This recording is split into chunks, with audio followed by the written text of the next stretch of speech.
Handle করতে পারবো না, এবং এই লাখো ফাইলের ভিতরে আমরা ধারণা করছি 50-50 হবে, যে জেনুইন এবং 50 হবে যাদেরকে আমরা ভিসা দিতে পারবো না, কারণ ইতিমধ্যে তারা ফেক ডকুমেন্টের অস্তিত্ব পাইছে, এবং যে কারণে তারা এই কাজটা করতে গিয়ে সমস্যায় পড়ছে।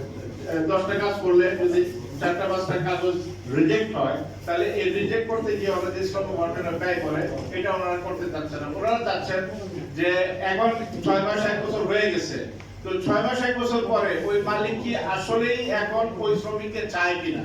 মালিক যদি বলে যে আমি আমার শ্রমিককে চাই, তুমি তাকে ভিসা দাও, তাহলে তাদেরকে ভিসা দিবে।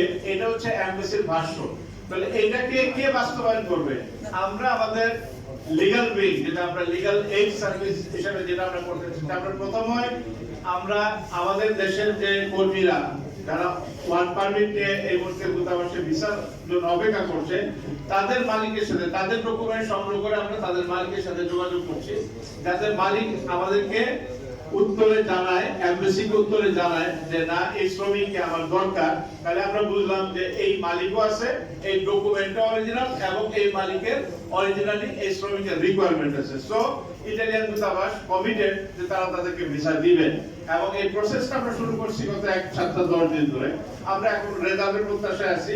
এখানে অলরেডি আমরা কিছু সংখ্যক মেইল মালিকের কাছ থেকে আমরা রিপ্লাই পাইছি, যে রিপ্লাইগুলি অলরেডি আমরা ইতালিয়ান দূতাবাসকে আমরা পাঠাইছি, এবং তাদেরকে বলছি যে এই কাগজগুলি মালিকরা তোমাদেরকেও ইমেল করছে, আমাদেরকেও ইমেল করছে, সো এগুলি ভেরিফাই করে দ্রুত তাদের ভিসাগুলি দিয়ে দাও।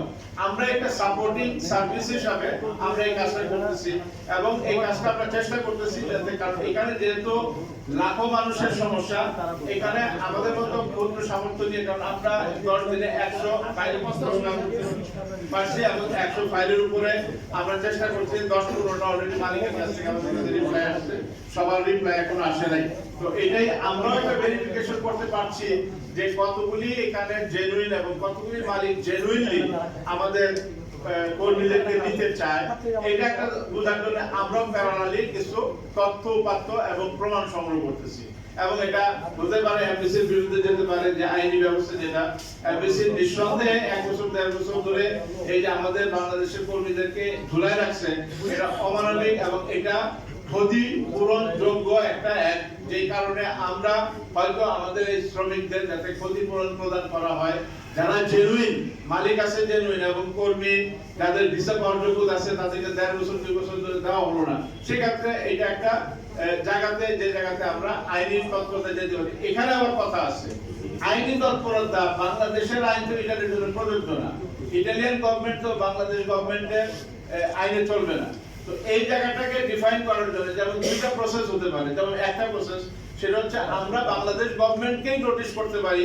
আগামী কালকে আমরা হয়তো সুপ্রিম কোর্টে যাব, আমাদের উকিল সাহেব আছে, আমরা একটা রিড করব, বাংলাদেশ গভর্নমেন্ট যেহেতু ইটালিয়ান গভর্নমেন্টের সাথে একটা এগ্রিমেন্ট করছে, যে এগ্রিমেন্টের বলে বাংলাদেশের নাগরিকদেরকে ইটালিতে ওয়ার্ক পারমিট দেওয়া হচ্ছে, তাহলে কেন বাংলাদেশ সরকার এই বিষয়টা নিয়ে ইটালিয়ান সরকারের সাথে দ্রুত দরবার করে সমাধান করবে না?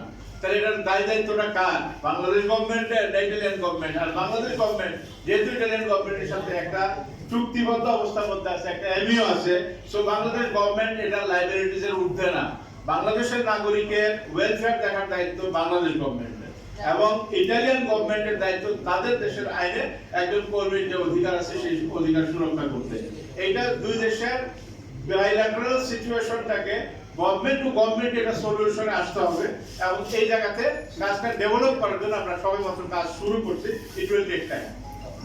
ধন্যবাদ। একটা প্রশ্ন ছিল, আরেকটা প্রশ্ন প্লিজ পরিচয় দিন। ধন্যবাদ। আমি জুনায়েদ ফরিদি। আমার একটা প্রশ্ন ছিল যে আপনারা ইতালি সরকারের এই ঘোষিত পলিসিকে আপনারা কিভাবে দেখছেন?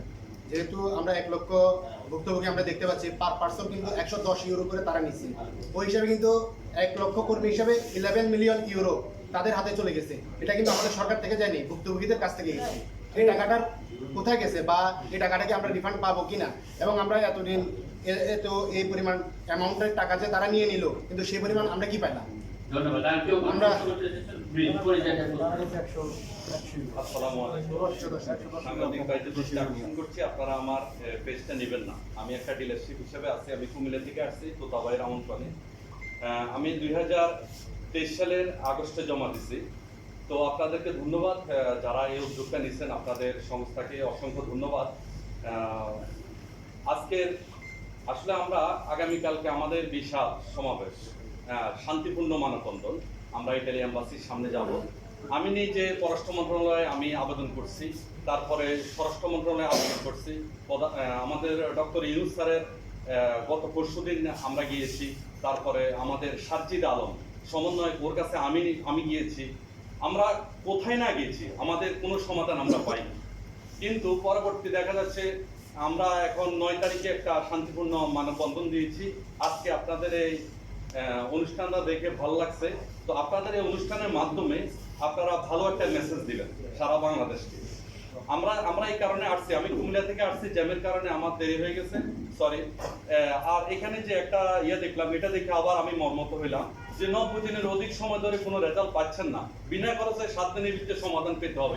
আরে ভাই, লাখ লাখ টাকা দিয়ে বসে রয়েছি, এটা তো আমরা সাংবাদিককে বলতে পারি না, আমরা তো বলতে পারি না এটা সাংবাদিক, আমরা সাংবাদিকের সামনে যদি আমরা আমাদের সাংবাদিক ভাইরা বলে যে ভাই আপনারা কত টাকা দিচ্ছেন, এখন আমরা মুখ বন্ধ, কারণ মেলনি সরকার যায় না, মেলনি সরকার যায় না, আমাদের উপরে দেয় নোটিশ যে বাংলাদেশ থেকে লক্ষ লক্ষ টাকা বিক্রি হইতেছে, হ্যাঁ, তখন আমাদের উপরে চলে নোটিশ। আসলে আমি সকাল থেকে কিছু খাইনি, তাই আমার কথা আসতেছে না। যদিও আমার কথা আরেকটু হয়েছে, ভাই কত টাকা দিয়েছেন বলেন না। এটা আমি আমার খালাতো ভাইকে মেলনি সরকারের যে আইন মোতাবেক 25,000 বা 30,000 টাকা, এটাই আমি ফেলেছি। 30,000 টাকা, হ্যাঁ, 30,000 25,000 যেটাই দিছি এটাই আমরা দিছি। আমরা বাড়তি টাকা দিব, আপনারা কোনো সমাধান পাবেন না। আচ্ছা, দ্বিতীয় কথা হচ্ছে যে এখানে আমাদের ভাইরা বলছে 7 দিনের ভিতরে সমাধান। আমি গ্যারান্টি দিতে পারবো আগামী 2 মাসে আপনারা সমাধান দিতে পারবেন না। বলে আপনি কেন? আমরা ভাই বহুত দৌড়াইছি, আমি নিজে ব্যক্তিগতভাবে, আমাদের দিনার ভাই আছে, লোটাস ভাই আছে, আমাদের কুমিল্লার ওই যে আরো ভাইরা আসছে, আমাদের কালকে সারা বাংলাদেশ থেকে আমাকে এখন মেসেজ দিচ্ছে, কক্সবাজার মানে 66টা 65টা ডিস্ট্রিক্ট থেকে আমাদের আগামীকালকে শান্তিপূর্ণ মানববন্ধন করে আমরা দেখাই দিব যে বাংলাদেশে শান্তিপূর্ণ মানববন্ধন করে কিছু আদায় করা যায়। হ্যাঁ, এবং ডক্টর ইউনূস স্যারের কাছে যে প্রতিবেদন দেওয়া হয়েছে, ওই প্রতিবেদন ইতিমধ্যে আমাদের বিভিন্ন মিডিয়াতে আসছে। তো